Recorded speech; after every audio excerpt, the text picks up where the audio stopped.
Welcome back to another technical deep dive here in the debug zone. Today we're tackling a big question and breaking it down with insights from other users. Hopefully this clears up some misconceptions and helps you get the answer you need. So buckle up, stay a little curious, and let's jump right in.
And that's a wrap.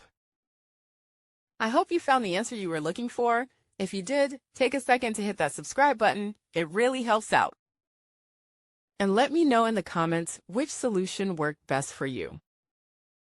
See you next time in the debug zone.